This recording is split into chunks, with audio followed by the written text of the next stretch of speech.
Hey, wow, c'était toute une partie de hockey, là. Les élèves sont tellement bons. Et puis toi, tes cris d'encouragement, là, je pense qu'on t'entendait jusqu'à l'école voisine. C'était bon, c'était bon.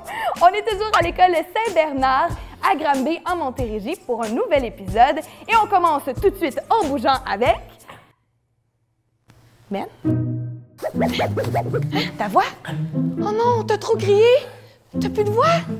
Oh, ben là, va te reposer, c'est correct, je vais animer tout seul. Hein? Tu veux animer? Tu veux rester? OK. OK, je vais deviner. OK. On va... Oh, voir. Pirouette? Oh, de vedette! Des voix de vedette! Oh, ça va être correct. Massi Mayou. Hey, Tika, je t'ai fait des croûtes pas de sandwich. Non, Massi Mayou. Moi, je vais au gym vous cette semaine. Non, le vrai Massi Mayou. Sup.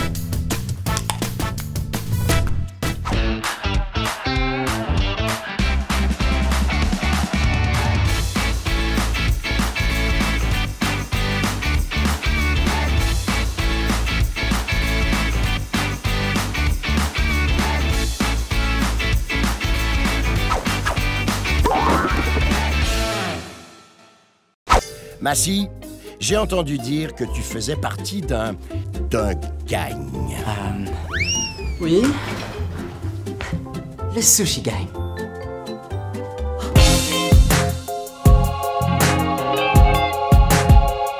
Évidemment, son idole de jeunesse, c'est Mr. Bean.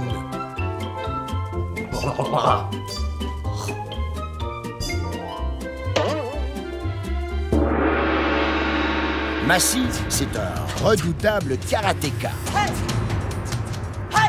Il a même obtenu sa ceinture brune. Ouais, moi je fais pas les choses à moitié, je le fais aux trois quarts. Bon, Massi, tu sais que t'es pris avec moi tant que t'auras pas relevé un de mes défis, hein? Bro, tu t'assois.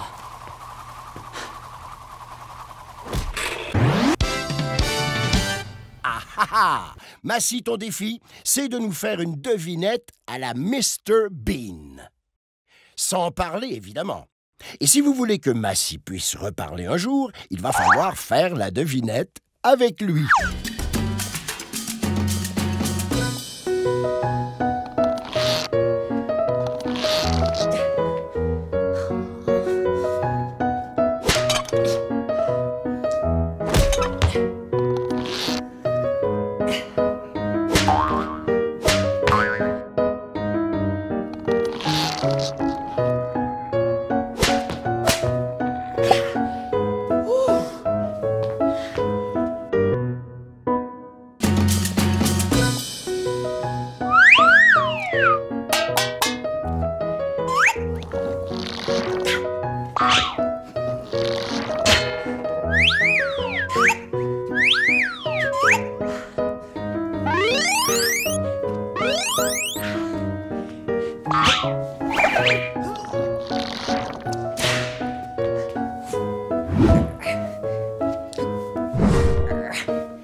Tout d'un coup, Massi.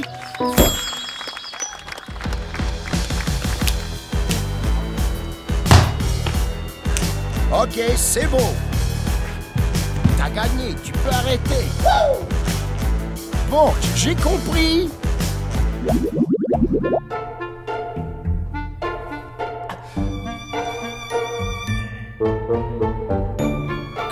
comprends pas. Fais-nous un dessin!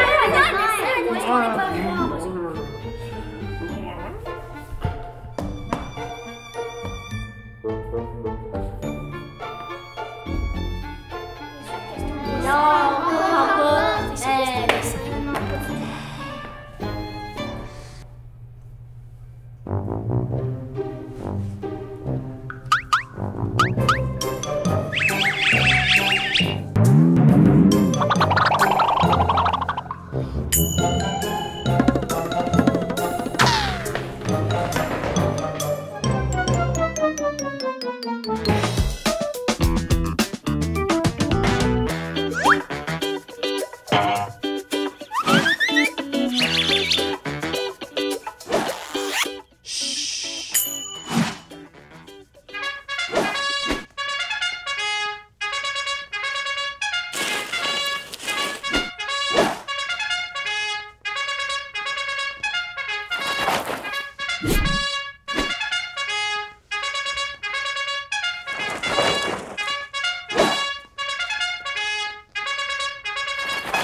On s'apprête à faire un jeu de mime avec Ben, mais ce qu'il sait pas, c'est qu'on sait déjà le mot qui va nous faire mimer.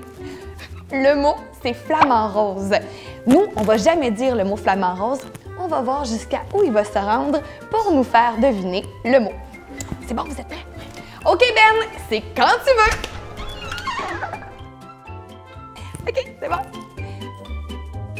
Ah, oui, je sais. Une poule.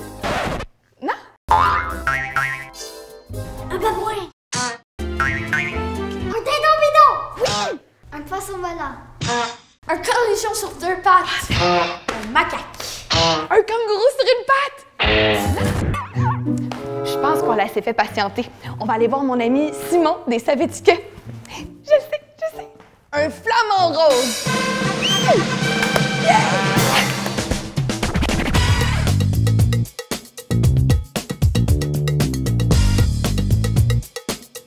Savais-tu que les ingrédients de la liste affichée sur les produits d'épicerie sont classés par ordre de poids? Et oui, ça veut dire que si l'ingrédient se retrouve au sommet de la liste, ben c'est ce qu'il y a de plus dans le produit. Je te teste. Regarde la liste d'ingrédients ici. Qu'est-ce que ce produit contient en plus grande quantité, hein? Des flocons d'avoine? Ben non, c'est des ingrédients. Ah non, excusez-moi, ça c'est... Les ingrédients, c'est pas un ingrédient, c'est le mot ingrédient, c'est pas un ingrédient. Je me trompe toujours. Des fois, les compagnies vont faire des petits tours de passe-passe pour pas que le sucre se retrouve au sommet de la liste. Ils vont utiliser plein de sortes de sucres différentes qui, eux, vont se ramasser au bas de la liste. Quand tu lis le produit, t'as l'impression qu'il est moins sucré qu'il ne l'est vraiment. Mes petits vlimeux, vous! Si dans la liste, il y a des ingrédients comme le glucose, fructose, saccharose, dextrose ou des jus de fruits concentrés, méfiez-vous! En général, une liste d'ingrédients, c'est comme un devoir de science. Plus c'est court, mieux c'est! La prochaine fois que tu vas aller à l'épicerie avec tes parents et qu'ils vont tomber sur ma tante Ginette, ils vont jaser de la pluie et du beau temps, ben toi, profites-en pour prendre un truc dans le panier et lire la liste des ingrédients. Tu vas voir, ça va t'instruire, ça va être amusant et ça risque d'être pas mal plus pertinent.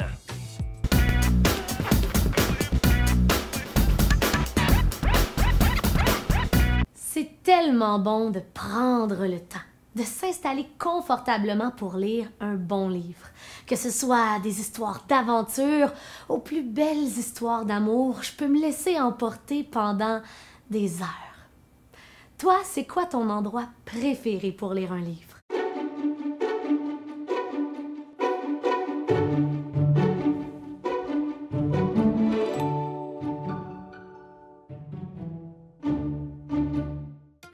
J'ai trouvé l'endroit parfait pour la lecture aujourd'hui, c'est mon hamac. On peut venir se bercer dans notre hamac tant qu'on le veut.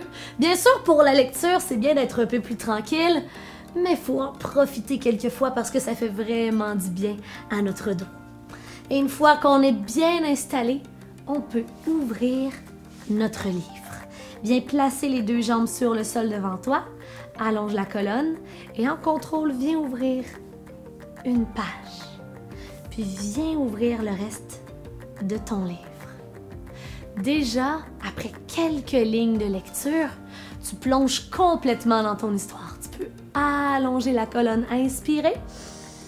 Et à l'expiration, viens plonger dans ton livre, les paumes des mains vers le ciel.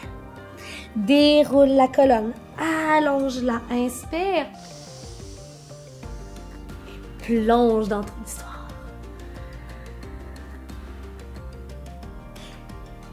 Déroule la colonne. Dans ton histoire, peut-être que tu es transporté dans un monde de dragons menaçants. On vient faire la posture du dragon en se plaçant d'abord dans une table à 4 pattes. Tu peux déposer un pied devant. Le pied doit être directement sous ton genou et la jambe derrière peut se reculer légèrement pour venir laisser tomber ton bassin vers le ciel. Et les 2 mains sont à l'intérieur du pied qui va se glisser un peu vers l'extérieur. Donc, mains sous les épaules. Tu as plusieurs options. Tu peux rester ici ou faire voler ton dragon en décollant le genou arrière du sol. Et tu sais qu'est-ce qu'il fait le dragon? Il crache du feu. Inspire. Et à l'expiration, en fléchissant tes coudes, crache du feu. Protège ton château. Inspire. Et une dernière fois. Et on se redresse pour le changement de côté. Donc, retourne dans ta table à 4 pattes et ne fais que changer de pied devant. Pied directement au-dessous de ton genou et recule le genou arrière pour bien laisser tomber les hanches et sentir l'étirement sur l'avant de ton corps. Les 2 mains sont à l'intérieur du pied qui va se tasser un peu vers l'extérieur, donc main sous les épaules. Garde ton genou au sol ou fais voler ton dragon. Inspire. Et crache le feu. Tu peux faire une face méchante, tannante un peu si tu veux. Inspire. Et le plus long jusqu'à maintenant. Super. Mais il n'y a pas juste des histoires de dragons dans les livres. Hein? Peut-être aussi qu'il y a des rencontres insoupçonnées, comme l'histoire d'un chat qui devient ami avec un crapaud. Viens faire le crapaud avec moi. En plaçant les pieds plus larges que tes hanches, les orteils vers l'extérieur, les talons touchent le sol. Et là, tu sais qu'est-ce qu'on va faire? On va faire 3 sauts de grenouille pour 1, 2, boing jusqu'en bas, et 3, hop! Et voilà. Finalement, j'ai déjà lu une histoire encore plus improbable. C'est l'histoire d'une girafe, table à 4 pattes, lève une main, hop, et vient faire le coup de la girafe. Bonjour la girafe. On vient le faire de l'autre côté, lève la main. Bonjour, je suis une girafe.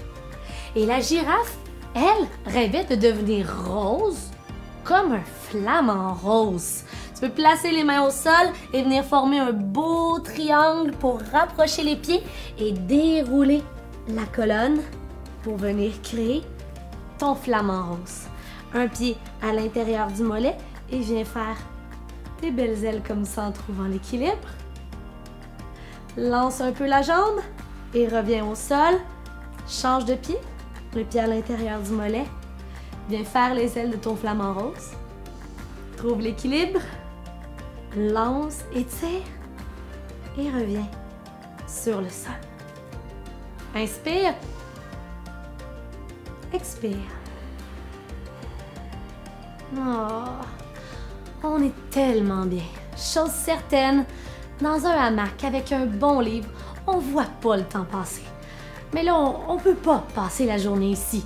La prochaine fois, on saura si le chat et le crapaud ont réussi à bien s'entendre. C'est déjà tout pour aujourd'hui. On se revoit demain tout le monde. Ciao! Ah, Ben, t'as retrouvé la voix? Non, mais j'ai trouvé une nouvelle façon de parler. Le ventriloquisme.